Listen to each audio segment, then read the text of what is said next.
ਸਤਿ ਸ਼੍ਰੀ ਅਕਾਲ ਜੀ। ਪੰਜਾਬੀ ਰੇਡੀਓ ਤੇ ਪੰਜਾਬੀ ਟੀਵੀ USA ਵੇਖ ਸੁਣ ਰਹੇ ਸਾਰੇ ਸਰੋਤਿਆਂ ਦਾ ਬਹੁਤ-ਬਹੁਤ ਸਵਾਗਤ ਹੈ ਇਸ ਸਮੇਂ ਦੇ ਵਿਸ਼ੇਸ਼ programme beyond the headlines with Mandeep Punia ਦੇ ਵਿੱਚ। ਪ੍ਰੋਗਰਾਮ 'ਚ ਸੀਨੀਅਰ ਪੱਤਰਕਾਰ ਮਨਦੀਪ ਪੂਨੀਆ ਜੀ ਦਾ ਸਾਥ ਹੁੰਦਾ ਹੈ ਤੇ ਸਾਥ ਦੇ ਨਾਲ ਹੀ ਦੇਸ਼ ਵਿਦੇਸ਼ ਦੀਆਂ ਅਹਿਮ ਖਬਰਾਂ ਦੇ ਉੱਪਰ ਚਾਨਣਾ ਪਾਈਦਾ, ਫਿਰ ਉਹਨਾਂ ਦਾ ਵਿਸ਼ਲੇਸ਼ਣ ਪੂਨੀਆ ਜੀ ਕਰਦੇ ਨੇ। ਸੋ ਕਰਦੇ ਹਾਂ ਉਹਨਾਂ ਦਾ ਪ੍ਰੋਗਰਾਮ 'ਚ ਸਵਾਗਤ। ਬਹੁਤ-ਬਹੁਤ ਸਵਾਗਤ ਹੈ ਜੀ। ਜੀ ਸ਼ੁਕਰੀਆ। ਸਤਿ ਸ਼੍ਰੀ ਅਕਾਲ ਗੁਰਪ੍ਰੀਤ। ਸਤਿ ਸ਼੍ਰੀ ਅਕਾਲ ਜੀ। ਸਭ ਤੋਂ ਪਹਿਲੀ ਖਬਰ ਦੇ ਵੱਲ ਜੇਕਰ ਆਪਾਂ ਵਧੀਏ ਤਾਂ ਦੇਸ਼ ਨੂੰ 53ਵਾਂ ਚੀਫ ਜਸਟਿਸ ਮਿਲਣ ਜਾ ਰਿਹਾ ਹੈ ਜੀ। ਕੌਣ ਹੋਣਗੇ ਇਹ ਚੀਫ ਜਸਟਿਸ? ਹੁਣ ਇਸ ਤੋਂ ਪਹਿਲਾਂ CJI VR ਗਵਈ ਨੇ। ਹਾਂਜੀ, ਜਿਹੜੇ ਹੁਣ ਮੌਕੇ ਤੇ ਸੁਪਰੀਮ ਕੋਰਟ ਦੇ ਚੀਫ ਜਸਟਿਸ ਨੇ BR ਗਵਈ, ਉਹਨਾਂ ਨੂੰ ਲੈ ਕੇ ਪਿਛਲੇ ਦਿਨੀ ਆਪਾਂ ਨੂੰ ਪਤਾ ਹੈ ਕਿ ਇੱਕ ਵਿਵਾਦ ਵੀ ਹੋਇਆ, ਕਿਉਂਕਿ ਉਹ ਦਲਿਤ ਸਮੁਦਾਇ ਤੋਂ ਆਉਂਦੇ ਨੇ, ਦਲਿਤ ਕਮਿਊਨਿਟੀ ਤੋਂ ਆਉਂਦੇ ਨੇ। ਉਹਨਾਂ ਤੇ ਜੁੱਤਾ ਵੀ ਸਿੱਟਿਆ ਗਿਆ ਤੇ ਕਿਉਂਕਿ ਉਹ ਕਿਹਾ ਗਿਆ ਕਿ ਇਹ ਤਾਂ ਧਰਮ ਦੇ ਉਲਟ ਬੰਦੇ ਨੇ, ਤਾਂ ਅੰਬੇਦਕਰ ਨੂੰ ਮੰਨਣ ਵਾਲੇ ਨੇ। ਉਹ ਸਾਰਾ ਵਿਵਾਦ ਵੀ ਆਪਾਂ ਨੂੰ ਦੇਖਣ ਨੂੰ ਮਿਲਿਆ। ਹੁਣ ਜਿਹੜਾ 53rd ਜਿਹੜਾ ਚੀਫ ਜਸਟਿਸ ਬਣਨ ਜਾ ਰਿਹਾ, ਜਸਟਿਸ ਸੂਰਿਆਕਾਂਤ ਹਰਿਆਣੇ ਤੋਂ ਨੇ। ਬੇਸਿਕਲੀ ਹਿਸਾਰ ਦੇ ਵਿੱਚ ਉਹਨਾਂ ਦਾ ਪਿੰਡ ਹੈ, ਪੇਟਵਾੜ ਉਹਨਾਂ ਦਾ ਪਿੰਡ ਹੈ। ਖਾਸਾ ਕਿਸਾਨ ਅੰਦੋਲਨ 'ਚ ਤੁਸੀਂ ਪੇਟਵਾੜ ਪਿੰਡ ਦਾ ਖਾਸਾ ਨਾਂ ਸੁਣਿਆ ਹੋਊਗਾ। ਖਾਸਾ ਮਤਲਬ ਵੱਡਾ ਪਿੰਡ ਹੈ ਉਸ ਹਿਸਾਬ ਨਾਲ, ਤੇ ਉਸ ਪਿੰਡ ਦੇ ਨੇ ਉਹ। ਤੇ ਬਾਕੀ 14 ਮਹੀਨਾ ਦਾ ਉਹਨਾਂ ਦਾ ਕਾਰਜਕਾਲ ਰਹੂਗਾ। ਸੁਪਰੀਮ ਕੋਰਟ ਦੇ ਜਿਹੜੇ ਚੀਫ ਜਸਟਿਸ ਨੇ ਬੇਸਿਕਲੀ 65 ਈਅਰ 올ਡ ਜਦੋਂ ਹੋ ਜਾਂਦੇ ਨੇ ਉਦੋਂ ਰਿਟਾਇਰ ਹੁੰਦੀ ਹੈ। ਉਹਨਾਂ ਦੀ ਰਿਟਾਇਰਮੈਂਟ ਏਜ 65 ਸਾਲ ਹੈ ਤੇ 65 ਸਾਲ ਬਾਅਦ ਰਿਟਾਇਰ ਕਰਦੇ ਨੇ। ਤੇ ਹੁਣ BR ਗਵਈ ਸਾਹਿਬ ਰਿਟਾਇਰ ਹੋ ਰਹੇ ਨੇ। ਉਹਨਾਂ ਨੇ ਹੀ ਅਗਲੇ ਆਪਣੇ ਉੱਤਰਾਧਿਕਾਰੀ ਦੇ ਬਤੌਰ ਜਸਟਿਸ ਸੂਰਿਆਕਾਂਤ ਦਾ ਨਾਂ ਪ੍ਰਪੋਜ਼ ਕੀਤਾ। ਇਹ ਜਿਹੜਾ ਪ੍ਰਪੋਜ਼ਲ ਜਿਹੜਾ ਹੁੰਦਾ ਹੈਗਾ, ਇਹ ਆਫਟਰ ਜਿਹੜੀ ਲਾਅ ਮਿਨਿਸਟਰੀ ਹੈ, ਕਾਨੂੰਨ ਮੰਤਰਾਲੇ ਜਿਹੜਾ ਹੈਗਾ, ਉਹ ਜਦੋਂ ਲੈਟਰ ਭੇਜ ਦਿੰਦਾ, ਉਸ ਤੋਂ ਬਾਅਦ ਇਹ ਅੱਗੇ ਕੀਤਾ ਜਾਂਦਾ ਹੈਗਾ। ਤੇ ਜਸਟਿਸ ਸੂਰਿਆਕਾਂਤ ਦੇ ਬਾਰੇ ਮਤਲਬ ਬਹੁਤ ਪੋਲਰਾਈਜ਼ਡ ਓਪੀਨੀਅਨ ਨੇ। ਜਿਹੜੇ ਕਿ ਆਪਾਂ ਕਹਿ ਲਈਏ ਕਿ ਸੈਂਟਰ ਟੂ ਲੈਫਟ ਕਿਸਮ ਦੇ ਬੰਦੇ ਨੇ, ਉਹ ਇਹਨਾਂ ਨੂੰ ਮੰਨਦੇ ਨੇ ਕਿ ਇਹ ਤਾਂ ਇਹਨਾਂ ਦਾ ਟਿਲਟ ਜਿਹੜਾ ਉਹ ਸੈਂਟਰ ਟੂ ਰਾਈਟ ਹੈ। ਯਾਨੀ ਕਿ ਇਹ ਜਿਵੇਂ ਜਦੋਂ ਪ੍ਰੋਫੈਸਰ ਅਲੀ ਮਹਿਮੂਦਾਬਾਦ ਦਾ ਕੇਸ ਆਇਆ ਸੀ, ਸੁਪਰੀਮ ਕੋਰਟ 'ਚ ਗਿਆ ਸੀ, ਉਦੋਂ ਵੀ ਇਹਨਾਂ ਨੇ ਬਹੁਤ ਅਜੀਬ ਜਿਹਾ ਕਮੈਂਟ ਕੀਤਾ ਸੀਗਾ। ਹੋਰ ਵੀ ਕਈ ਕੇਸਾਂ 'ਚ ਆਪਾਂ ਦੇਖਿਆ ਸੀਗਾ ਕਿ ਇਹਨਾਂ ਦੇ ਬਹੁਤ ਪ੍ਰੋ ਗਵਰਨਮੈਂਟ ਸਟਾਂਸ ਦੇਖਣ ਨੂੰ ਮਿਲਦੇ ਨੇ। ਤੇ 14 ਮਹੀਨਾ ਦਾ ਕਾਰਜਕਾਲ ਰਹੂਗਾ। ਉਸ ਤੋਂ ਪਹਿਲਾਂ ਇਹ Punjab and Haryana high court ਦੇ ਵਿੱਚ ਪ੍ਰੈਕਟਿਸ ਕਰਦੇ ਹੁੰਦੇ ਸੀ। 1985 'ਚ ਇਹਨਾਂ ਨੇ ਹਾਈ ਕੋਰਟ 'ਚ ਪ੍ਰੈਕਟਿਸ ਸਟਾਰਟ ਕੀਤੀ ਸੀਗੀ। ਤੇ ਇਹ ਮਤਲਬ ਬਹੁਤ ਬਾਅਦ 'ਚ ਜਾ ਕੇ ਮਤਲਬ ਜੱਜ ਬਣੇ। 2004 'ਚ ਜਾ ਕੇ ਪੰਜਾਬ ਹਰਿਆਣਾ ਹਾਈ ਕੋਰਟ ਦੇ ਜੱਜ ਬਣੇ ਸੀਗੇ।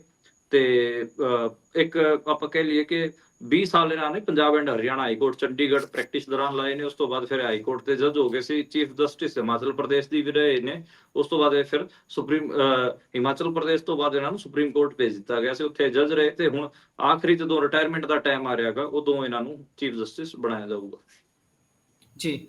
ਉਧਰ ਅਗਲੀ ਗੱਲ ਜੇਕਰ ਕਰੀਏ ਤਾਂ ਇਹ ਗੱਲ ਉਸ ਸਮੇਂ ਦੀ ਹੈ ਜਦੋਂ ਪੰਜਾਬ ਦੀ ਧਰਤੀ ਦੇ ਵਿੱਚ ਧਰਤੀ ਦੇ ਉੱਪਰ ਵੱਡਾ ਕਹਿ ਲਈਏ ਰੋਹ ਲੋਕਾਂ ਦੇ ਵਿੱਚ, ਕਿਸਾਨਾਂ ਦੇ ਵਿੱਚ ਪੈਦਾ ਹੁੰਦਾ ਹੈ। ਕੇਂਦਰ ਸਰਕਾਰ ਦੇ ਖਿਲਾਫ ਕਿਸਾਨ ਅੰਦੋਲਨ ਛਿੜਦਾ ਹੈ।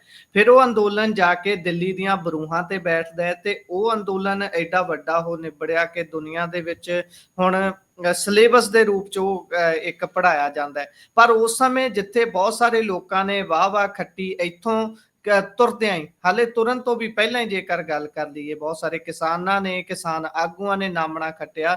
ਉੱਥੇ ਹੀ ਇੱਕ ਲਾਈਨ, ਇੱਕ ਕਤਾਰ ਉਹ ਵੀ ਹੈ ਜਿਨ੍ਹਾਂ ਨੇ ਰੱਜ ਕੇ ਗਾਲਾਂ ਖਾਧੀਆਂ, ਜਿਨ੍ਹਾਂ ਨੂੰ ਰੱਜ ਕੇ ਟ੍ਰੋਲਿੰਗ ਨਸੀਬ ਹੋਈ, ਜਿਨ੍ਹਾਂ ਨੇ ਕੋਸ਼ਿਸ਼ ਤਾਂ ਕੀਤੀ ਕਿ ਉਹ ਇਸ ਸਾਰੇ ਦੇ ਵਿੱਚ ਥੋੜੀ ਜਿਹੀ ਲਾਈਮਲਾਈਟ ਬਟੋਰ ਲੈਣ।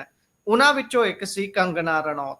ਕੰਗਨਾ ਰਣੌਤ ਨੂੰ ਆਮ ਤੌਰ ਤੇ ਪੰਜਾਬੀ ਚੰਗਿਆ ਨਹੀਂ ਜਾਣਦੇ ਤੇ ਉਸ ਨੂੰ ਲੈ ਕੇ ਕਿਹੋ ਜਿਹੀਆਂ ਗੱਲਾਂ ਚੱਲਦੀਆਂ ਰਹਿੰਦੀਆਂ ਜਾਂ ਉਸ ਦੇ ਵੱਲੋਂ ਬਹੁਤ ਕਿੱਦਾਂ ਦੀਆਂ ਟਿੱਪਣੀਆਂ ਕੀਤੀਆਂ ਜਾਂਦੀਆਂ, ਉਸ ਤੋਂ ਸਾਰੇ ਵਾਕਿਫ ਨੇ। ਉਸ ਦੀ ਇੱਕ ਟਿੱਪਣੀ ਸੀ ਜਿਹੜੀ ਬਹੁਤ ਉਸਨੂੰ ਕਸੂਤਾ ਫਸਾ ਗਈ। ਉਹ ਸੀ ਬੀਬੀ ਮਹਿੰਦਰ ਕੌਰ ਹੋਣਾ ਦੇ ਉੱਪਰ ਕੀਤੀ ਗਈ ਟਿੱਪਣੀ, ਜਿਸ ਦੇ ਵਿੱਚ ਉਹ ਦਿਹਾੜੀ ਤੇ ਆਈਆਂ ਹੋਈਆਂ ਦੱਸਦੀ ਹੈ। ਉਹ ਟਿੱਪਣੀ ਹੁਣ ਇੰਨੀ ਗਲ ਦੀ ਹੱਡੀ ਬਣੀ ਕਿ ਬੀਬੀ ਕੰਗਣਾ ਉਹਨਾਂ ਨੂੰ ਬਠਿੰਡੇ ਪਹੁੰਚਣਾ ਪੈ ਗਿਆ। ਤੇ ਬਠਿੰਡੇ ਪਹੁੰਚੀ ਕੰਗਣਾ ਮੀਡੀਆ ਸਾਹਮਣੇ ਕੀ ਕਹਿੰਦੀ ਹੈ ਜੀ, ਪਾਇਓ ਜ਼ਰਾ ਚਾਨਣਾ। ਦੇਖੋ, ਇਹ ਬਿਲਕੁਲ ਸਹੀ ਕਿਹਾ ਕਿ ਇਹ ਜਿਹੜਾ ਪੂਰਾ ਮਾਮਲਾ ਗਾ, ਇਹ ਕਿਸਾਨ ਅੰਦੋਲਨ ਦਾ 2020-21 'ਚ ਅੰਦੋਲਨ ਸ਼ੁਰੂ ਹੋਇਆ ਸੀ। 2020 ਦਾ ਨਵੰਬਰ ਮਹੀਨਾ ਸੀਗਾ, 26 ਨਵੰਬਰ ਤਰੀਕ ਸੀਗੀ। ਉਦੋਂ ਪੰਜਾਬ ਤੋਂ ਕਿਸਾਨਾਂ ਨੇ ਦਿੱਲੀ ਦੇ ਬਰੂਹਾਂ ਵੱਲ ਚਾਲੇ ਪਾਏ ਸੀਗੇ। ਉਸੇ ਦੌਰਾਨ ਬਹੁਤ ਸਾਰੇ ਮਹਿਲਾ ਕਿਸਾਨ ਵੀ ਇਹਦੇ 'ਚ ਸ਼ਾਮਲ ਸਨ ਤੇ ਬਜ਼ੁਰਗ ਮਹਿਲਾ ਕਿਸਾਨ ਬਠਿੰਡੇ ਦੇ ਬਹਾਦਰਗੜ੍ਹ ਜੰਡਿਆਂ ਤੋਂ ਸੀਗੇ, ਮਹਿੰਦਰ ਕੌਰ, ਉਹ ਵੀ ਜਾ ਰਹੇ ਸੀਗੇ ਤੇ ਉਹਨਾਂ ਦੀ ਇੱਕ ਫੋਟੋ ਵਾਇਰਲ ਹੋਈ। ਉਹ 87 ਸਾਲਾ ਜਦੋਂ ਮਹਿਲਾ ਕਿਸਾਨ ਤੁਰ ਕੇ ਜਦੋਂ ਕਿਸਾਨ ਅੰਦੋਲਨ ਵੱਲ ਜਾ ਰਹੇ ਸੀਗੇ ਤੇ ਉਹਦੀ ਫੋਟੋ ਵਾਇਰਲ ਹੋਈ ਤੇ ਲੋਕਾਂ ਨੇ ਬਹੁਤ ਸੈਲੀਬ੍ਰੇਟ ਕੀਤਾ ਕਿ ਦੇਖੋ ਕਿੰਨੇ ਬਜ਼ੁਰਗ ਹੋ ਚੁੱਕੇ ਨੇ ਮਹਿਲਾ ਕਿਸਾਨ, ਫਿਰ ਵੀ ਉਹਨਾਂ ਦੇ ਹੌਸਲੇ ਕਾਇਮ ਨੇ। ਉਸੇ ਫੋਟੋ ਨੂੰ ਲੈ ਕੇ ਕੰਗਨਾ ਰਣੌਤ ਨੇ ਉਸ ਟਾਈਮ ਇੱਕ ਵਿਵਾਦਿਤ ਟਵੀਟ ਕੀਤਾ ਤੇ ਦੱਸਿਆ ਕਿ ਇਹ ਤਾਂ 100 ਰੁਪਏ ਦੀ ਦਿਹਾੜੀ ਤੇ ਲੈ ਕੇ ਆਈਆਂ ਗਈਆਂ ਨੇ। ਤੇ ਉਸ ਤੋਂ ਬਾਅਦ ਹੀ ਸਾਰਾ ਇਹ ਮਾਮਲਾ ਵਾਪਰਿਆ। ਆਪਾਂ ਨੂੰ ਯਾਦ ਹੋਊਗਾ ਕਿ ਜਦੋਂ CNRC ਦਾ ਅੰਦੋਲਨ ਚੱਲ ਰਿਹਾ ਸੀ ਤਾਂ ਉਸ ਟਾਈਮ ਸਾਈਨ ਬਾਗ ਦੀ ਦਾਦੀਆਂ ਵੀ ਬਹੁਤ ਮਸ਼ਹੂਰ ਹੋਈਆਂ ਸੀ। ਉਹ ਜਿਹੜੀਆਂ ਬੁੜੀਆਂ ਸੀ ਉਹਨਾਂ ਬਾਰੇ ਵੀ, ਬਜ਼ੁਰਗ ਮੁਸਲਿਮ ਮਹਿਲਾਵਾਂ ਸੀ ਉਹਨਾਂ ਬਾਰੇ ਵੀ ਕੰਗਨਾ ਰਣੌਤ ਨੇ ਬਹੁਤ ਭੱਦੇ ਕਮੈਂਟ ਕੀਤੇ ਸੀਗੇ। ਪਰ ਇਹ ਕਮੈਂਟ ਉਹਨਾਂ ਨੂੰ ਉਲਟਾ ਪੈ ਗਿਆ। ਉਲਟਾ ਇਸ ਕਰਕੇ ਪੈ ਗਿਆ ਕਿ ਬੀਬੀ ਮਹਿੰਦਰ ਕੌਰ ਹੋਰਾਂ ਨੇ ਇਸ ਦੇ ਉਲਟ ਇੱਕ ਮਾਮਲਾ ਦਾਇਰ ਕਰਤਾ ਬਠਿੰਡੇ 'ਚ ਤੇ ਫਿਰ ਬਠਿੰਡੇ ਕੋਰਟ ਨੇ ਵੀ ਇਸ ਮਾਮਲੇ ਨੂੰ ਦੇਖਦੇ ਹੋਇਆ ਕੰਗਨਾ ਰਣੌਤ ਨੂੰ ਨੋਟਿਸ ਜਾਰੀ ਕਰਤਾ। ਕੰਗਨਾ ਰਣੌਤ ਇਸ ਮਾਮਲੇ ਨੂੰ ਖਾਰਜ ਕਰਾਉਣਾ ਚਾਹੁੰਦੀ ਸੀ। ਪਹਿਲਾਂ ਉਹ ਹਾਈ ਕੋਰਟ ਭੱਜੀ, ਹਾਈ ਕੋਰਟ ਗਈ ਤਾਂ ਫਿਰ ਹਾਈ ਕੋਰਟ ਵਾਲੇ ਨੇ ਕਿਹਾ ਕਿ ਤੁਸੀਂ ਇਸ ਕਿਸਮ ਦੇ ਕਮੈਂਟ ਕਰਦੇ ਕਿਉਂ, ਅਸੀਂ ਤੁਹਾਨੂੰ ਕੋਈ ਰਾਹਤ ਨਹੀਂ ਦੇਣੀ, ਜਾ ਕੇ ਕੋਰਟ ਬਠਿੰਡੇ ਕੋਰਟ 'ਚ ਜਾ ਕੇ ਪੇਸ਼ ਹੋ। ਫਿਰ ਇਹ ਜਦੋਂ ਹਾਈ ਕੋਰਟ ਤੋਂ ਕੁਝ ਨਹੀਂ ਮਿਲਿਆ ਤਾਂ ਫਿਰ ਸੁਪਰੀਮ ਕੋਰਟ ਭੱਜ ਲਈ। ਸੁਪਰੀਮ ਕੋਰਟ ਨੇ ਵੀ ਕਹਿਤਾ ਕਿ ਤੁਸੀਂ ਗੈਰ ਜ਼ਿੰਮੇਦਾਰਾਨਾ ਕਮੈਂਟ ਕੀਤੇ ਕਿਉਂ, ਭੁਗਤੋ ਆਪਣੀ ਸਜ਼ਾ। ਤਾਂ ਫਿਰ ਕੁੱਲ ਮਿਲਾ ਕੇ ਦੋ ਵੱਡੇ ਕੋਰਟਾਂ 'ਚ ਰਾਹਤ ਪਾਉਣ ਵਾਸਤੇ ਕੰਗਣਾ ਭੱਜੀ ਸੀ, ਪਰ ਉਹਨੂੰ ਕੋਈ ਕਿਸੇ ਕਿਸਮ ਦੀ ਆਪਾਂ ਕਹਿ ਲਈਏ ਕਿ ਨਹੀਂ ਦਿੱਤਾ, ਕੋਈ ਆਪਾਂ ਕਹੀਏ ਕਿ ਕੋਈ ਰਾਹਤ ਮਿਲੀ ਨਹੀਂ ਉਹਨੂੰ। ਤੇ ਅੱਜ ਸੋਮਵਾਰ ਨੂੰ ਪੇਸ਼ੀ ਸੀ, 27 ਅਕਤੂਬਰ ਸੋਮਵਾਰ ਦਾ ਦਿਨ ਹੈ। ਅੱਜ ਪੇਸ਼ੀ ਹੋਈ ਬਠਿੰਡੇ 'ਚ ਤੇ ਉੱਥੇ ਕੰਗਨਾ ਰਣੌਤ ਨੇ ਮਾਫੀ ਵੀ ਮੰਗੀ ਤੇ ਕੰਗਨਾ ਰਣੌਤ ਨੇ ਬੇਲ ਬੌਂਡ ਵੀ ਦਾਖਲ ਕੀਤਾ ਤੇ ਉਹਨੇ ਕਿਹਾ ਕਿ ਮੇਰੇ ਤੋਂ ਗਲਤੀ ਹੋਈ, ਮੈਂ ਮਹਿਲਾ ਕਿਸਾਨਾਂ ਬਾਰੇ ਮੈਨੂੰ ਇਸ ਕਿਸਮ ਦਾ ਕਮੈਂਟ ਨਹੀਂ ਕਰਨਾ ਚਾਹੀਦਾ ਸੀਗਾ। ਜਦੋਂ ਕੰਗਨਾ ਰਣੌਤ ਉੱਥੇ ਪਹੁੰਚਦੀ ਹੈ, ਪੁਲਿਸ ਦਾ ਘੇਰਾ ਬਹੁਤ ਵੱਡਾ ਸੀਗਾ। ਘੇਰਾ ਤਕਰੀਬਨ 50 ਪੁਲਿਸ ਵਾਲੇ ਸੀਗੇ, ਉਹਨੂੰ ਜਮਾ ਕਵਰ ਕਰਕੇ ਅੱਗੇ ਲੈ ਕੇ ਗਏ। ਮੀਡੀਆ ਵੀ ਅੱਜ ਬਹੁਤ ਜ਼ਿਆਦਾ ਸੀਗਾ ਤੇ ਮਤਲਬ ਇਸ ਨੂੰ ਲੈ ਕੇ ਬਹੁਤ ਮਾਮਲਾ ਭਖਿਆ। ਹੁਣ ਹਾਲਾਂਕਿ ਇਸ ਮਾਮਲੇ ਤੇ ਕੋਈ ਫੈਸਲਾ ਨਹੀਂ ਦਿੱਤਾ ਗਿਆ। 24 ਨਵੰਬਰ ਦੀ ਅਗਲੀ ਤਾਰੀਖ ਪਾ ਦਿੱਤੀ ਗਈ ਹੈ। ਮਹਿੰਦਰ ਕੌਰ ਤੋਂ ਵੀ ਪੁੱਛਿਆ ਮੀਡੀਆ ਵਾਲਿਆਂ ਨੇ ਤਾਂ ਉਹਨਾਂ ਨੇ ਕਿਹਾ ਕਿ ਅਸੀਂ ਸਾਰਿਆਂ ਤੋਂ ਰਾਹ ਮਸ਼ਵਰਾ ਕਰਾਂਗੇ ਤੇ ਉਸ ਤੋਂ ਬਾਅਦ ਹੀ ਦੇਖਾਂਗੇ ਕਿ ਕੀ ਇਹਦੇ ਤੇ ਫੈਸਲਾ ਲਵਾਂਗੇ। ਕਿਸਾਨ ਜਥੇਬੰਦੀਆਂ ਤੇ ਹੋਰ ਜਿਹੜੇ ਲੋਕ ਹੈਗੇ ਆ ਉਹ ਸਾਰੇ ਇਸ ਤੇ ਮਤਲਬ ਵਿਚਾਰ ਕਰਨਗੇ, ਉਸ ਤੋਂ ਬਾਅਦ ਹੀ ਕੋਈ ਫੈਸਲਾ ਲਿਆ ਜਾਊਗਾ। ਪਰ ਕੰਗਨਾ ਰਣੌਤ ਨੂੰ ਬਹੁਤ ਆਪਾਂ ਕਹਿ ਲਈਏ ਕਿ ਅੱਜ ਉਹਨੂੰ ਉਹਦੀ ਔਕਾਤ ਤਾਂ ਯਾਦ ਆਈ ਗਈ ਹੋਊਗੀ ਤੇ ਕਿ ਇੱਕ ਆਪਾਂ ਨੂੰ ਪਤਾ ਯਾਰ, ਪਿੰਡਾਂ ਦੇ ਜਿਹੜੇ ਮਜ਼ਦੂਰ ਮਹਿਲਾਵਾਂ ਨੇ, ਕਿਸਾਨ ਮਹਿਲਾਵਾਂ ਨੇ, ਸਾਰਿਆਂ ਦੀ ਆਪਣੀ ਇੱਜ਼ਤ ਹੈ। ਤੁਸੀਂ ਬਾਲੀਵੁੱਡ ਐਕਟਰੈਸ ਹੋ ਗਏ ਤਾਂ ਇਹ ਥੋੜੀ ਨਾ ਕਿ ਤੁਸੀਂ ਕਿਸੇ ਬਾਰੇ ਵੀ ਉਲਟ ਸੁਲਟ ਭੱਦੇ ਕਮੈਂਟ ਕਰਦੇ ਫਿਰੋਗੇ।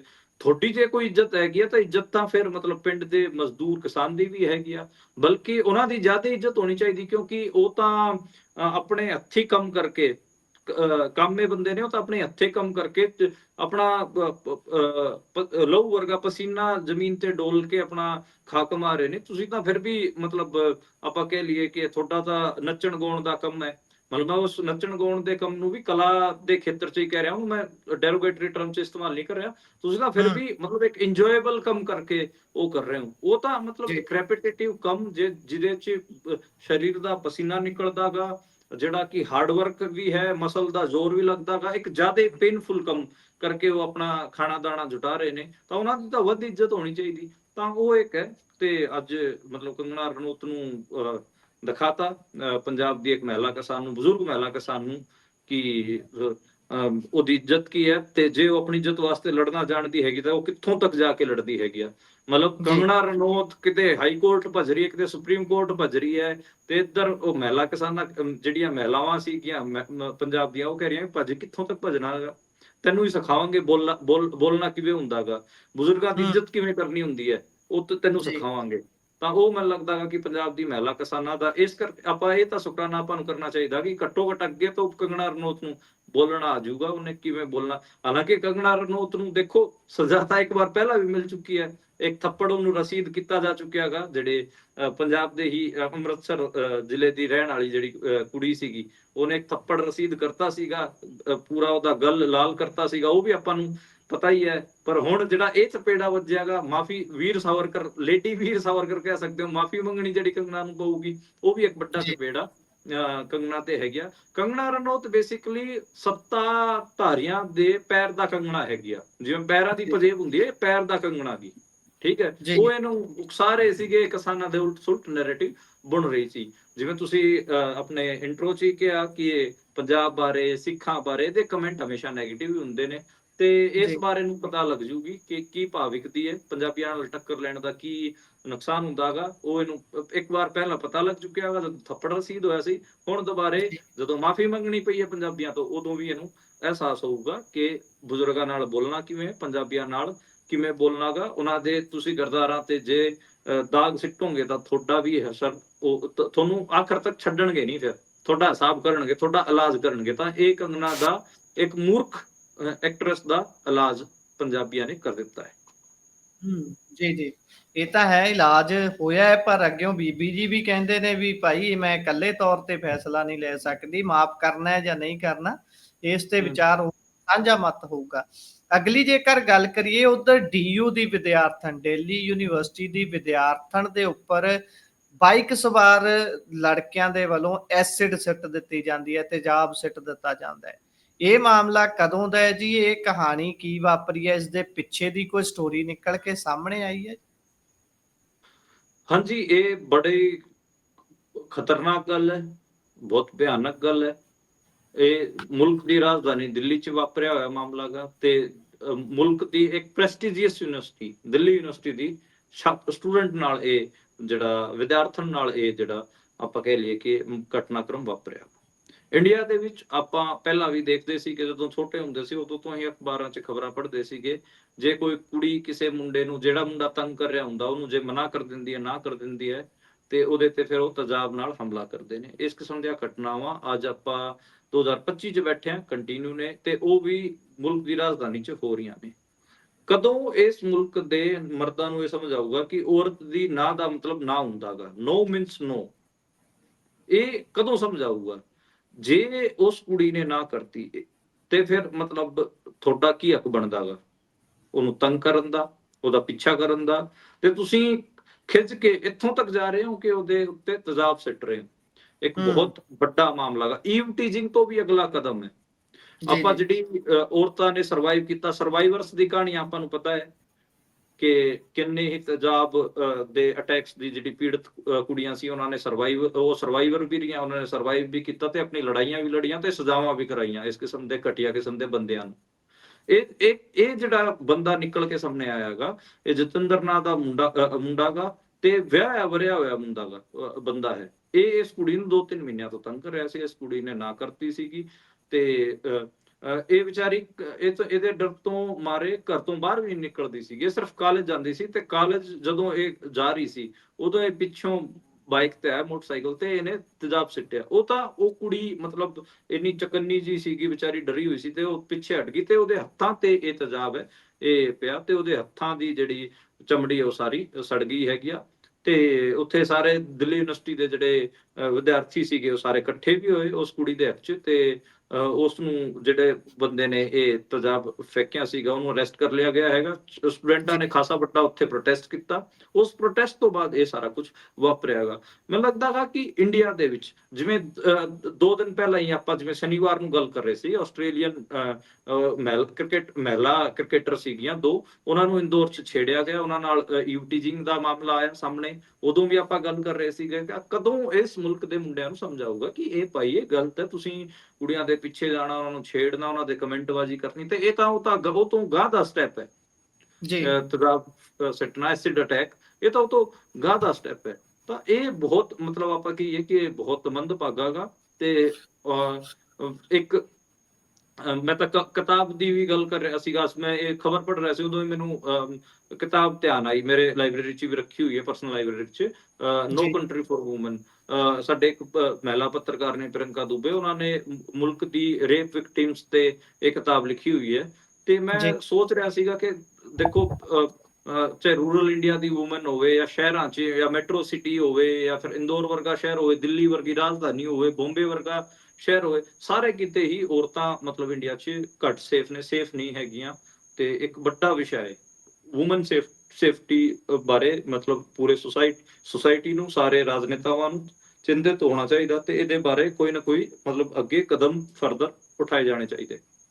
ਜੀ, ਲੜਕੀਆਂ ਦਾ, ਔਰਤਾਂ ਦਾ ਗ੍ਰਾਫ ਉੱਤੇ ਚੱਕਣ ਦੀ ਗੱਲ ਸਿਆਸਤਦਾਨ ਕਿੱਥੇ ਕਰਦੇ ਨੇ। ਉਹਨਾਂ ਨੂੰ ਸਿਰਫ ਆਪਣੇ ਇਸ ਗੱਲ ਦੀ ਪਈ ਹੈ ਕਿ ਇਹਨਾਂ ਬੀਬੀਆਂ ਦਾ ਸਸ਼ਕਤੀਕਰਨ ਸ਼ਬਦ ਵਰਤਦੇ ਨੇ। ਉਹ ਵੀ ਸਸ਼ਕਤੀਕਰਨ ਕਰਨਾ ਹੈ, ਪਰ ਉਸ ਦੇ ਤਰੀਕੇ ਉਹਨਾਂ ਦੇ ਕੋਲ ਕੀ ਨੇ। ਜਿੱਦਾਂ ਤੁਸੀਂ ਜ਼ਿਕਰ ਕੀਤਾ ਹੈ ਕਿ ਕਿਸ ਤਰੀਕੇ ਦੇ ਨਾਲ ਸੇਫ ਨਹੀਂ ਨੇ ਭਾਰਤ ਦੇ ਵਿੱਚ ਔਰਤਾਂ, ਉਹਨਾਂ ਨੂੰ ਕੀ ਨਜ਼ਰ ਆਉਂਦਾ ਹੈ ਕਿ ਬੀਬੀਆਂ ਨੂੰ ਸਕੂਟਰੀਆਂ ਵੰਡੋ, ਬੀਬੀਆਂ ਨੂੰ 2000 ਰੁਪਈਆ ਦਿਓ। ਹੁਣ ਕੇਜਰੀਵਾਲ ਸਾਹਿਬ ਜਿਸ ਤਰੀਕੇ ਨਾਲ ਬਿਹਾਰ 'ਚ ਕਹਿ ਰਹੇ ਨੇ ਬੀਬੀਆਂ ਨੂੰ 3000 ਰੁਪਈਆ ਦਿਓ, ਉਹਨਾਂ ਨੂੰ ਲੱਗਦਾ ਹੈ ਕਿ ਇਸ ਤਰੀਕੇ ਦੇ ਨਾਲ ਸਸ਼ਕਤੀਕਰਨ ਹੋ ਸਕਦਾ ਹੈ। ਪਰ ਸਸ਼ਕਤੀਕਰਨ ਦੇ ਨਾਲ ਨਾਲ ਉਹਨਾਂ ਦੀ ਸੁਰੱਖਿਆ ਤੇ ਕੰਮ ਕਰਨਾ ਵੀ ਬਹੁਤ ਜ਼ਰੂਰੀ ਹੈ। ਇਹੋ ਜਿਹੇ ਵਿਮਨਾਈਜ਼ਰ, ਇਹੋ ਜਿਹੇ ਕ੍ਰਿਮੀਨਲ ਮਾਈਂਡਡ ਲੋਕ ਜਿਹੜੇ ਇਹੋ ਜਿਹੀਆਂ ਹਰਕਤਾਂ ਕਰਦੇ ਨੇ, ਇਹ ਤਾਂ ਸਿੱਧੇ ਤੌਰ ਤੇ ਇਹ ਸਾਬਿਤ ਕਰਦੇ ਨੇ ਕਿ ਔਰਤਾਂ ਨੂੰ ਪਹਿਲਾਂ ਇਹ ਘੱਟ ਆਂਕਦੇ ਨੇ, ਫਿਰ ਉਹਨਾਂ ਤੇ ਹਮਲਾ ਕਰਦੇ ਨੇ। ਇਹ ਦੋਹਰੀ ਮਾਨਸਿਕਤਾ ਨੂੰ ਵੀ ਦਰਸਾਉਂਦੀ ਚੀਜ਼ ਹੈ, ਕਿੰਨੀ ਖਤਰਨਾਕ ਹੈ। ਇਹ ਵੀ ਇੱਕ ਵਾਰੀ ਸੋਚਣਾ ਤੇ ਸਮਝਣਾ ਬਹੁਤ ਜ਼ਰੂਰੀ ਹੈ। ਇਸ ਤੋਂ ਅਗਲੇ ਸਵਾਲ ਦੇ ਵੱਲ ਜੇਕਰ ਮੈਂ ਵਧਾਂ, ਅਗਲੀ ਖਬਰ ਦੇ ਵੱਲ ਵਧਾਂ, ਤਾਂ ਇਹ ਬੰਗਲਾਦੇਸ਼ ਦੇ ਨਾਲ ਜੁੜੀ ਹੋਈ ਹੈ। ਚੀਨ ਅੱਗੇ ਤਾਂ ਸਾਡੇ ਪ੍ਰਧਾਨ ਮੰਤਰੀ ਸਾਹਿਬ ਹਿੱਕ ਨਹੀਂ ਡਾਉਂਦੇ, 56 ਇੰਚ ਦੀ ਛਾਤੀ ਛੋਟੀ ਪੈ ਜਾਂਦੀ ਹੈ।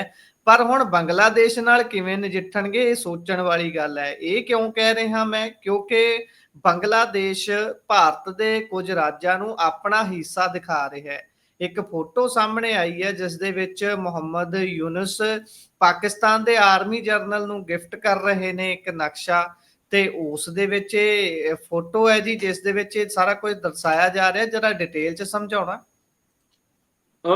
ਬੇਸਿਕਲੀ ਇੱਕ ਕਿਤਾਬ ਹੈ। ਇਹ ਕਿਤਾਬ ਦੇ ਕਵਰ ਤੇ ਇੱਕ ਨਕਸ਼ਾ ਬਣਿਆ ਹੋਇਆ ਹੈਗਾ ਜਿਹਦੇ 'ਚ ਸਾਡੇ ਜਿਹੜੇ ਇੰਡੀਆ ਦੇ ਨਾਰਥ ਈਸਟ ਦੇ ਜਿਹੜੇ ਸੂਬੇ ਨੇ, ਸਟੇਟ ਨੇ, ਉਹਨਾਂ ਨੂੰ ਬੰਗਲਾਦੇਸ਼ ਦੇ ਮੈਪ ਦਾ ਹਿੱਸਾ ਦਿਖਾਇਆ ਗਿਆ ਹੈਗਾ। ਤੇ ਇਹ ਕਿਤਾਬ ਪਾਕਿਸਤਾਨ ਆਰਮੀ ਦੇ ਜਨਰਲ ਨੂੰ ਗਿਫਟ ਕੀਤੀ ਹੈ, ਮੁਹੰਮਦ ਯੂਨਸ ਹੋਰਾਂ ਨੇ, ਜਿਹੜੇ ਕਿ ਬੰਗਲਾਦੇਸ਼ ਦੇ ਇੰਟਰਿਮ ਗਵਰਨਮੈਂਟ ਦੇ ਮੁਖੀਆ ਨੇ।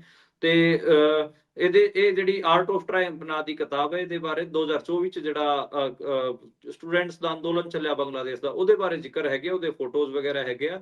ਇਹ ਸੇਮ ਕਿਤਾਬ ਆਪਾਂ ਦੇਖ ਚੁੱਕੇ ਹਾਂ ਕਿ ਯੂਐਨ ਦੀ ਮੀਟਿੰਗ ਸੀ, ਉਹਦੇ ਚ Canadian prime minister Justin Trudeau ਨੂੰ ਵੀ, ਉਸ ਟਾਈਮ ਦੇ ਜਿਹੜੇ ਹੁਣ ਤਾਂ ਨਹੀਂ ਹੈਗੇ ਆ, ਉਸ ਟਾਈਮ ਜਿਹੜੇ ਪ੍ਰਾਈਮ ਮਿਨਿਸਟਰ ਸੀ ਜਸਟਿਨ ਟਰੂਡੋ, ਉਹਨਾਂ ਨੂੰ ਇਹ ਕਿਤਾਬ ਉਹਨਾਂ ਨੇ ਗਿਫਟ ਕੀਤੀ ਸੀਗੀ।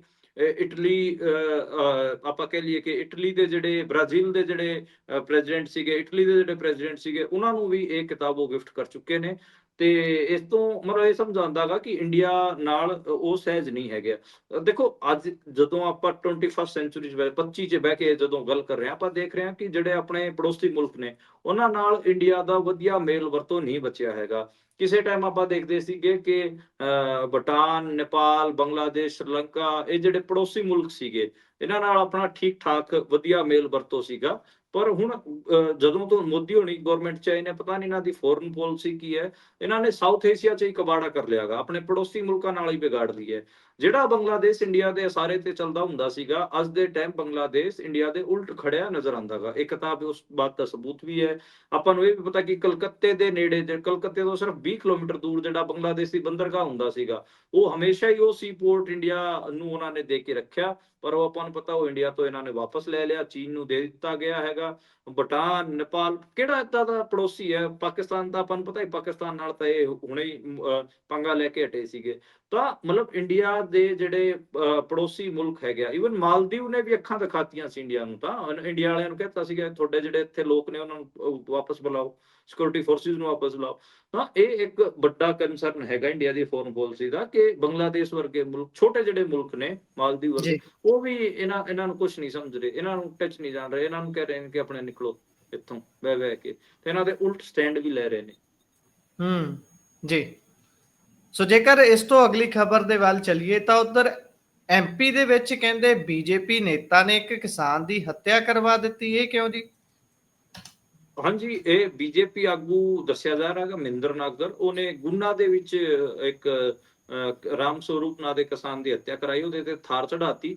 ਤੇ ਥਾਰ ਵਰਗਾ ਜਿਹੜਾ ਬੀਜੇਪੀ ਦਾ ਆਗੂ, ਆਪਾਂ ਨੂੰ ਪਤਾ ਸਾਲ 2021 ਯਾਦ ਕਰਿਓ ਜੇ, 4 ਅਕਤੂਬਰ ਦਾ ਦਿਨ ਸੀਗਾ, 3 ਅਕਤੂਬਰ ਦਾ ਦਿਨ ਸੀਗਾ, ਲਖੀਮਪੁਰ ਖੀਰੀ ਕਾਂਡ ਵਾਪਰਿਆ ਸੀਗਾ। ਉੱਥੇ ਵੀ ਬੀਜੇਪੀ ਆਗੂ ਦੇ, ਬੀਜੇਪੀ ਦੇ ਮੰਤਰੀ ਦੇ ਬੇਟੇ ਨੇ, ਟੈਣੀ ਨੇ 5 ਕਿਸਾਨਾਂ ਦੀ ਹੱਤਿਆ ਕਰ ਦਿੱਤੀ ਸੀ ਥਾਰ ਚੜਾ ਕੇ, ਸੇਮ ਉਸੇ ਕਿਸਮ ਦਾ ਇਹ ਕਾਂਡ ਹੈ। ਇਹਦਾ ਜਿਹੜਾ ਇਹ ਬੀਜੇਪੀ ਅਧਿਕਸ਼ ਹੈਗਾ ਉੱਥੋਂ ਬਲੋਕ ਦਾ, ਉਹਨੇ ਕਿਤੇ ਨਾ ਕਿਤੇ ਰਾਮ ਸਰੂਪ ਨਾਂ ਦੇ ਇੱਕ ਕਿਸਾਨ ਤੇ ਪਹਿਲਾਂ ਤਾਂ 15 ਗੁੰਡਿਆਂ ਨੇ ਉਹਦੇ ਤੇ ਹਮਲਾ ਕੀਤਾ, ਬਾਅਦ ਚ ਥਾਰ ਨਾਲ ਉਹਨੂੰ ਰੇਂਦ ਕੇ ਮਾਰਤਾ।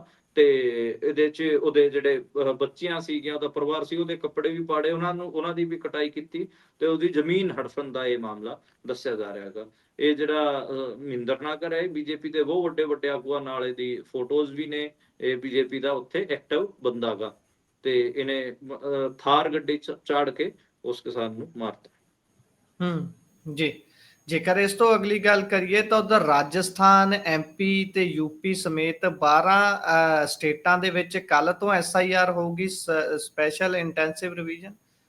ਹਾਂਜੀ, ਕੱਲ ਜਿਵੇਂ ਆਪਾਂ ਆਪਣੇ ਬੁਲੇਟਿਨ ਚ ਜ਼ਿਕਰ ਵੀ ਕਰ ਰਹੇ ਸੀਗੇ, ਕਿਉਂਕਿ ਸਾਡੇ ਵਰਗੇ ਪੱਤਰਕਾਰਾਂ ਨੂੰ ਮੈਸੇਜ ਆਏ ਸੀਗੇ ਕਿ ਕੱਲ ਪ੍ਰੈਸ ਕਾਨਫਰੰਸ ਚੋਣ ਆਯੋਗ ਕਰ ਸਕਦਾਗਾ, ਤੇ ਇਸੇ ਕਰਕੇ ਅਸੀਂ ਉਹ ਖਬਰ ਬ੍ਰੇਕ ਕੀਤੀ ਸੀਗੀ ਕਿ ਹੁਣ ਇਹ ਅੱਗੇ 5-7 ਸੂਬਿਆਂ ਚ ਜ਼ਰੂਰ SIR ਸ਼ੁਰੂ ਕਰਨਗੇ। ਤੇ ਅੱਜ ਪ੍ਰੈਸ ਕਾਨਫਰੰਸ ਚ ਦੱਸਿਆਗਾ ਕਿ ਇਹਨਾਂ ਨੇ 12 ਰਾਜਾਂ ਦੇ ਵਿੱਚ SIR ਸ਼ੁਰੂ ਕਰਨੀ ਹੈਗੀ, ਜਿਹਦੇ ਚ ਪੱਛਮ ਬੰਗਾਲ ਵੀ ਸ਼ਾਮਲ ਹੈ, ਅਸਾਮ ਵੀ ਸ਼ਾਮਲ ਹੈ। ਤੇ ਉਹ ਇਹ ਸੂਬੇ ਨੇ ਜਿੱਥੇ ਚੋਣ ਹੋਣ ਜਾ ਰਹੇ ਨੇ, ਛੱਤੀਸਗੜ੍ਹ, ਗੁਜਰਾਤ, ਕੇਰਲਾ, ਲਕਸ਼ਦੀਪ, ਮੱਧ ਪ੍ਰਦੇਸ਼, ਰਾਜਸਥਾਨ, ਇਹ ਸਾਰੇ ਉਹ ਸੂਬੇ ਨੇ ਜਿਨ੍ਹਾਂ ਚ ਆਉਣ ਵਾਲੇ 1-2 ਸਾਲਾਂ ਚ ਚੋਣ ਹੋਣ ਜਾ ਰਹੇ ਨੇ। ਇੰਟਰਸਟਿੰਗਲੀ ਪੰਜਾਬ ਇਸ ਚ ਸ਼ਾਮਲ ਨਹੀਂ ਹੈਗਾ, ਜਦਕਿ ਇਹ ਸਮੱਸਿਆ ਪੰਜਾਬ ਚ ਵੱਧ ਹੈ। ਪੰਜਾਬ ਚ ਜਿਵੇਂ ਆਪਾਂ ਲਗਾਤਾਰ ਰੌਲਾ ਵੀ ਪਾ ਰਹੇ ਹਾਂ ਕਿ ਇੱਥੇ ਪ੍ਰਵਾਸੀਆਂ ਦੀਆਂ ਵੋਟਾਂ ਇੰਨੀਆਂ ਹੋ ਚੁੱਕੀਆਂ ਨੇ, 117 ਸੀਟਾਂ ਚੋਂ ਘੱਟੋ ਘੱਟ, ਕਈ ਵਾਰ ਆਪਾਂ ਕਹਿੰਦੇ ਆ ਕਿ 35-40 ਸੀਟਾਂ ਏਦਾਂ ਦੀਆਂ ਹੈਗੀਆਂ ਜਿੱਥੇ ਜਿਹੜੇ ਪ੍ਰਵਾਸੀ ਵੋਟਰ ਨੇ ਉਹ ਇੱਕ ਵੱਡੇ ਹਿਸਾਬ ਮਤਲਬ ਵੱਡੇ ਉਹਨਾਂ ਦਾ ਸੈਗਮੈਂਟ ਬਣ ਚੁੱਕਿਆ ਵਾ। ਜਿਵੇਂ ਮੈਂ ਆਪਣੀ ਗੱਲ ਕਰਾਂ, ਮੇਰੀ ਜਿੱਥੇ ਮੈਂ ਰਹਿੰਦਾ ਗਾ ਇਹ ਖਰੜ ਦਾ ਇਲਾਕਾ ਹੈ, ਖਰੜ ਸੀਟ ਹੈਗੀ ਆ। ਮੈਂ ਇੱਥੇ ਪੰਜਾਬ ਯੂਨੀਵਰਸਿਟੀ ਚ ਮੈਂ ਪੜ੍ਹਿਆਗਾ, ਮੈਂ ਘੱਟੋ ਘੱਟ ਪੰਜਾਬ ਚ ਪਿਛਲੇ 15 ਸਾਲਾਂ ਤੋਂ ਮੈਂ ਲਗਾਤਾਰ ਵਿਚ ਰਿਹਾਗਾ, ਲੇਕਿਨ ਮੈਂ ਹਜੇ ਤੱਕ ਆਪਣੀ ਵੋਟ ਨਹੀਂ ਬਣਾਈ। ਮੇਰੀ ਵੋਟ ਹਜੇ ਤੱਕ ਹਰਿਆਣੇ ਚ ਹੈਗੀ, ਮੇਰੇ ਪਿੰਡ ਚ ਹੈਗੀ ਆ।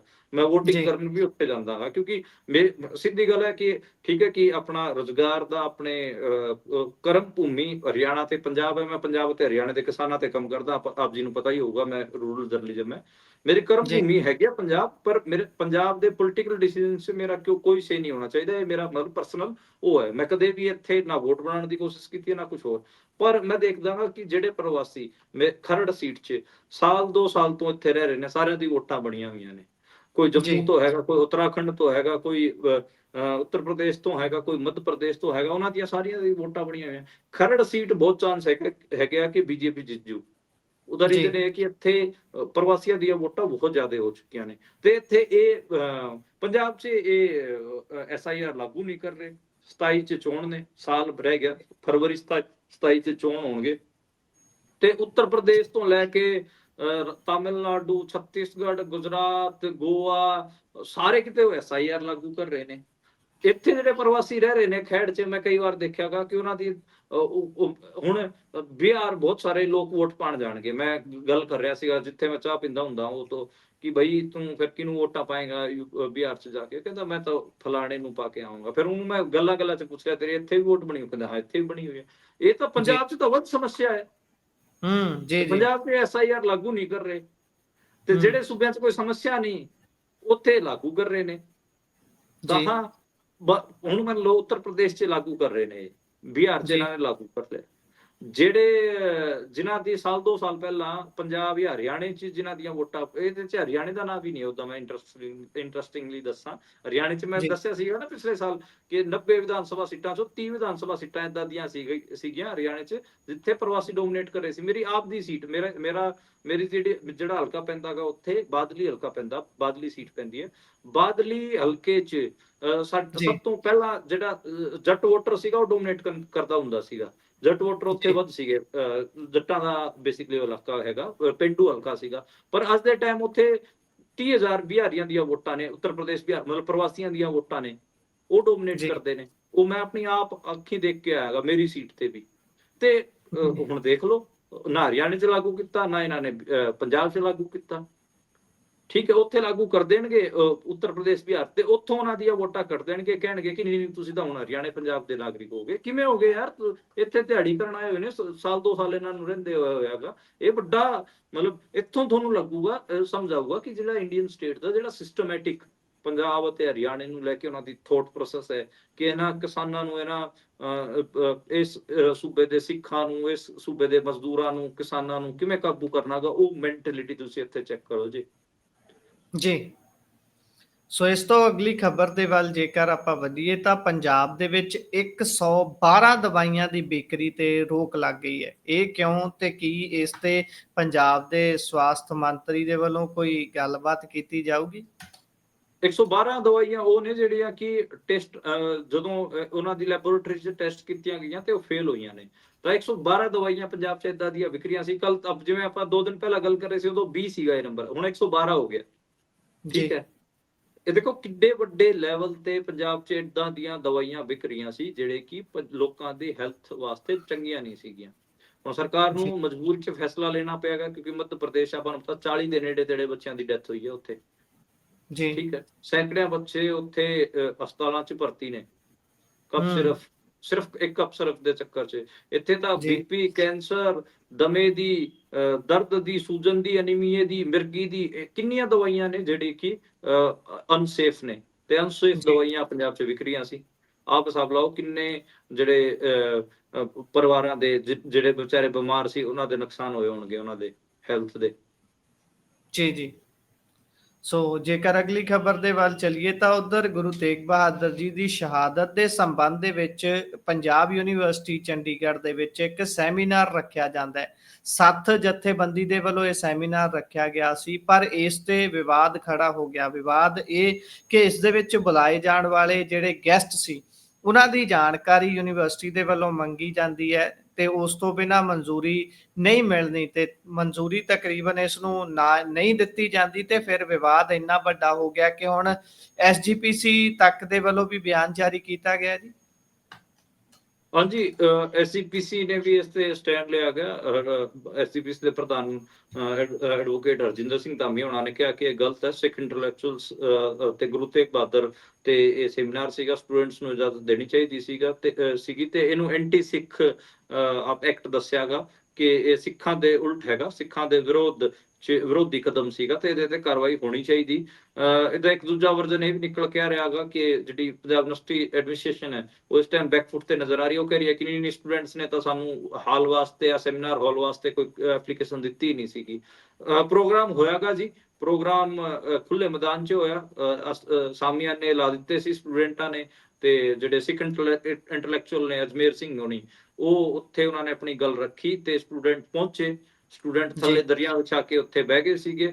ਚਲੋ ਠੀਕ ਹੈ ਕਿ ਤੁਸੀਂ ਆਪਣੇ AC ਵਾਲੇ ਹਾਲ ਜਿਹੜੇ ਸੈਮੀਨਾਰ ਹਾਲ ਨੇ ਜਿਹਦੇ 'ਚ ਪਹੀਆਂ ਤੇ ਘੁੰਮਣ ਵਾਲੀਆਂ ਜਿਹੜੀਆਂ ਚੇਅਰਸ ਹੁੰਦੀਆਂ ਨੇ, ਵਧੀਆ ਵੀਲਸ ਵਾਲੀ ਚੇਅਰਸ ਹੁੰਦੀਆਂ ਨੇ, ਉਹ ਆਪਣੇ ਰੱਖਿਓ ਜੇ ਅਜਮੇਰ ਸਿੰਘ ਹੋਣਾ ਦੀ ਗੱਲ 'ਚ ਦਮ ਸੀਗਾ, ਉਹ ਕੋਈ ਗੱਲ ਰੱਖਣਾ ਚਾਹੁੰਦੇ ਸੀ ਕਿ ਤਾਂ ਉਹ ਤਾਂ ਫਿਰ ਉਹਨਾਂ ਨੇ ਤਾਂ ਓਪਨ ਗਰਾਊਂਡ ਤੇ ਵੀ ਜਾ ਕੇ ਰੱਖ ਲਈ।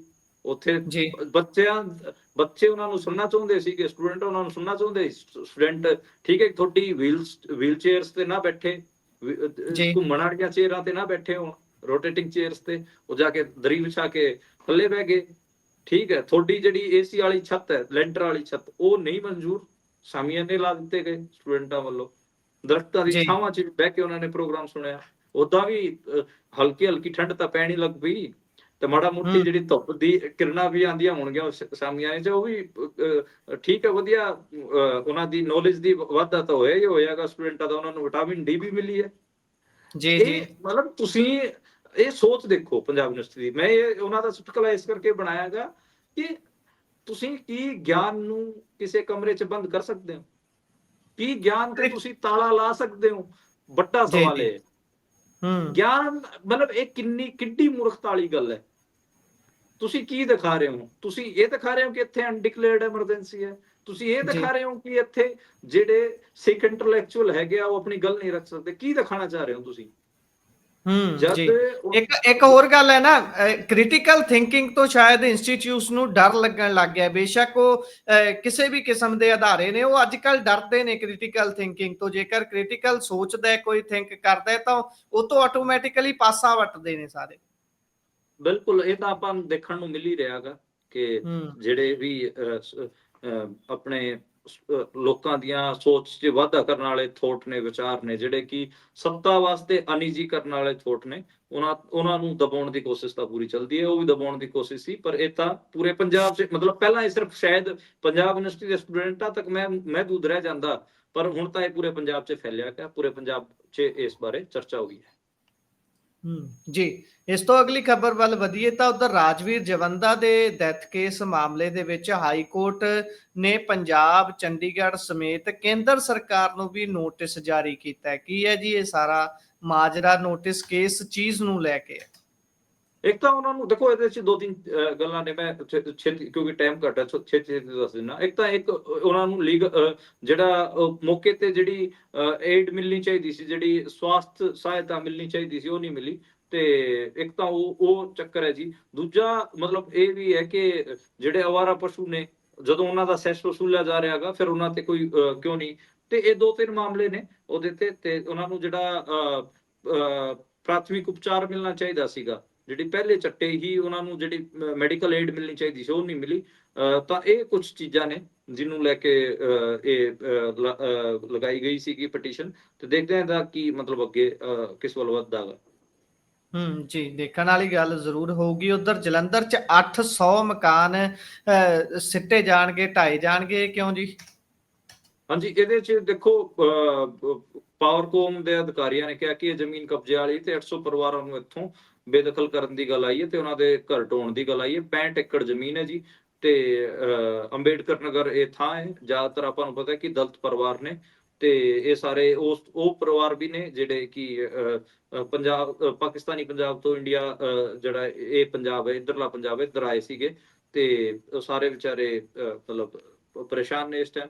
ਬਾਕੀ ਤੁਹਾਡੇ ਇਲਾਕੇ ਦੀ ਗੱਲ ਹੈ, ਮੰਦਿਰ ਤੋਂ ਲੈ ਕੇ ਗੁਰਦੁਆਰੇ ਤੋਂ ਲੈ ਕੇ ਲੋਕਾਂ ਦੇ ਘਰਾਂ ਤੱਕ ਸਾਰਾ ਕੁਝ ਹੀ ਢਾਇਆ ਜਾਊਗਾ। ਪਾਵਰਕੌਮ ਦੇ ਜਿਹੜੇ ਅਧਿਕਾਰੀ ਨੇ, ਉਹ ਕੋਰਟ ਤੋਂ ਇਸ ਤੇ ਫੈਸਲਾ ਲੈ ਕੇ ਆਏ ਜੀ। ਉਧਰ ਅੰਮ੍ਰਿਤਸਰ ਦੇ ਵਿੱਚ 66% ਘਟ ਗਈ ਹੈ ਪਰਾਲੀ ਜਲਾਉਣ ਦੀਆਂ ਘਟਨਾਵਾਂ। ਹਾਂਜੀ, ਇੱਕ ਸਰਵੇ ਆਇਆਗਾ, ਇਹਦੇ 'ਚ ਪਿਛਲੇ ਸਾਲ ਦੇ ਮੁਕਾਬਲੇ 66% ਇਸ ਵਾਰ ਪਰਾਲੀ ਪੰਜਾਬ 'ਚ ਘਟ ਜਲੀ ਹੈ, ਖਾਸ ਕਰ ਅੰਮ੍ਰਿਤਸਰ ਇਲਾਕੇ 'ਚ। ਲੇਕਿਨ ਆਪਾਂ ਦੇਖ ਰਹੇ ਹਾਂ ਕਿ ਲਗਾਤਾਰ ਜਿਹੜੀ ਨੈਸ਼ਨਲ ਮੀਡੀਆ ਹੈ, ANI ਵਗੈਰਾ, ਉਹ ਸਾਰੇ ਪੰਜਾਬ ਦੇ ਖੇਤਾਂ 'ਚ ਅੱਗ ਦਿਖਾ ਰਹੇ ਨੇ। ਦੇਖੋ, ਪੰਜਾਬ ਦੇ ਖੇਤਾਂ 'ਚ ਅੱਗ ਬਲ ਰਹੀ ਹੈ, ਇਸ ਕਰਕੇ ਹੀ ਦਿੱਲੀ ਦਾ ਮੌਸਮ ਖਰਾਬ ਹੋ ਰਿਹਾ ਹੈਗਾ। ਉਹਦੇ ਬਾਰੇ ਆਪਾਂ ਪਹਿਲਾਂ ਵੀ ਗੱਲ ਕਰ ਚੁੱਕੇ ਹਾਂ ਕਿ ਪਤਾ ਨਹੀਂ ਪੰਜਾਬ ਦਾ ਧੂੰਆਂ ਦਿੱਲੀ ਤੱਕ ਹੀ ਕਿਉਂ ਪਹੁੰਚਦਾ ਹੈਗਾ, ਤੇ ਦਿੱਲੀ ਜਾ ਕੇ ਖੜਾ ਕਿਉਂ ਜਾਂਦਾ ਹੈਗਾ, ਉੱਥੇ ਚੌਕੜੀ ਮਾਰ ਕੇ ਕਿਉਂ ਬਹਿ ਜਾਂਦਾ ਹੈਗਾ।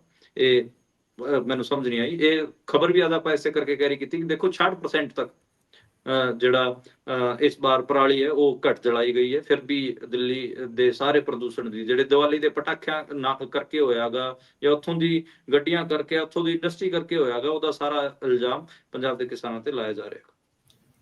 ਇਸੇ ਦੇ ਨਾਲ ਪ੍ਰੋਗਰਾਮ ਦਾ ਸਮਾਂ ਇੱਥੇ ਸਮਾਪਤ ਹੁੰਦਾ। ਤੁਸੀਂ ਜੁੜੇ ਜਾਣਕਾਰੀਆਂ ਸਾਂਝੀਆਂ ਕੀਤੀਆਂ, ਬਹੁਤ ਬਹੁਤ ਧੰਨਵਾਦ ਜੀ। ਧੰਨਵਾਦ। ਸਤਿ ਸ਼੍ਰੀ ਅਕਾਲ। ਸਤਿ ਸ਼੍ਰੀ ਅਕਾਲ।